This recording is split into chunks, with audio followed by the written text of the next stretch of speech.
Hi, Tamara Stanley here. I'm recording this video for week 4 of Educational Leadership Class 641, I believe. Yes, it is the class on the Leader as Instructional Coach.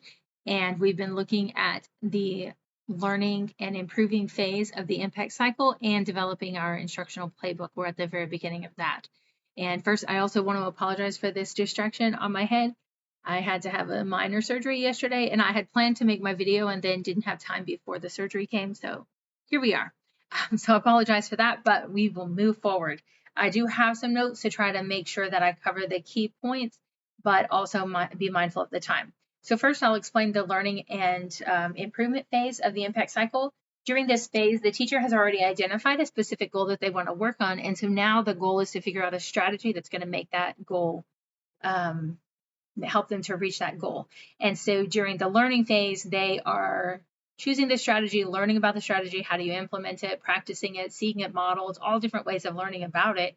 And then they're going to go and implement it into their classroom and collect data and then review the data and meet with the coach to consider what's working, what do they need to adapt, is this the right strategy after all, just whatever they need to do in order to continue to adapt and work towards achieving the goal.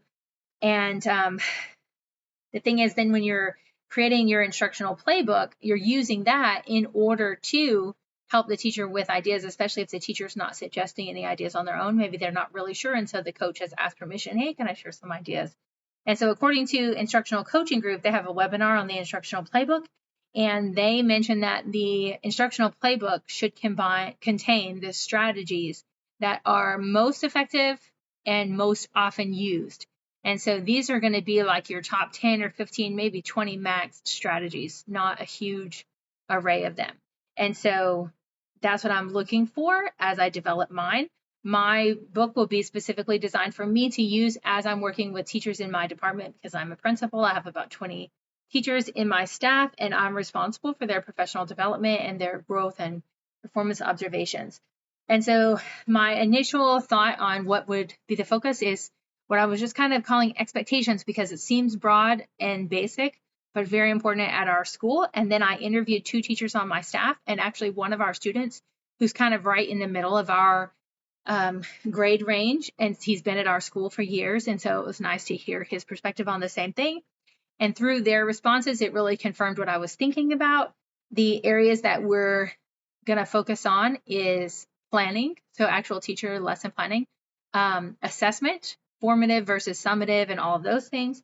And then classroom management. As basic as it sounds, most of my teachers have no prior teacher experience before they came to our school and no actual teacher training. And so some of the more basic things like getting kids in class on time, using your full class period, enforcing your policies, being consistent, those kind of things are some of the expectations that we really need to work on. And I believe that all of those fall under classroom management. And so those will be our 3 focuses.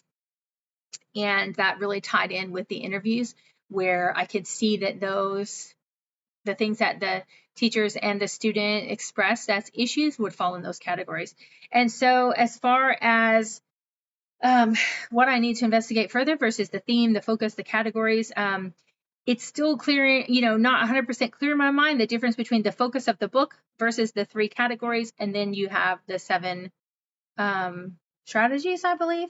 And so I keep remembering the quote from Jim Knight in the Definitive Guide to Instructional Coaching. He specifically says strategies are categories of teaching practice, and activities are individual examples of those categories. So pulling from that quote is helping me whenever I'm sitting there considering. So for example, I'm looking at establishing procedures, like at the beginning of the year, the beginning of your class, setting up your procedures, formative assessments, planning using objectives or standards, backwards planning, classroom discipline, bell work or exit tickets. So for example, classroom discipline would be, I believe, a strategy, because that's a pretty broad, maybe that's a category, which I guess is it, the categories are the strategies. But then like an exit ticket is definitely an activity. It doesn't fall under discipline, but just giving an example. And so I keep reminding myself, is this a specific activity, or is there other things that would fall under this category? And so I'm trying to focus on that, and his quote is helping me a lot. I plan to use my book as I'm coaching the teachers, because being in education for so long now, I remember this quote from the Instructional Playbook webinar that I already mentioned. As you get better and better at what you do, your ability to communicate your understanding or to help others learn that skill often gets worse and worse.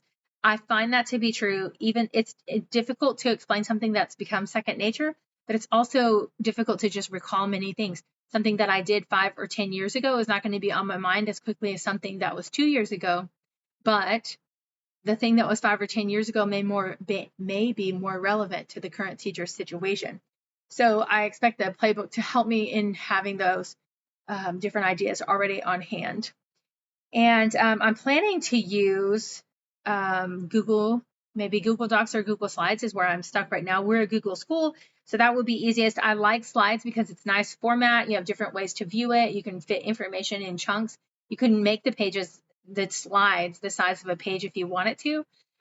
Google Docs is nice because you can, link from one page to the next, etc. But also it's just a lot of scrolling if you don't have good links. So I'm not 100% sure yet. So I will be glad to receive some feedback on that. And then the one question that is in my mind is if you use a Google Drive style of docs or slides or anything, teachers could make their own copy if you happen to share it with them just to look through on their own.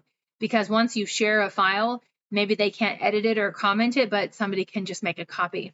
So I'm not really sure about that, and I would love to hear if anybody has any specific thoughts or ideas on whether that would be a big deal or it's not something to worry about. So that's where I'm at right now with my instructional playbook, and I believe I have answered all of the questions, and that's it. Thanks.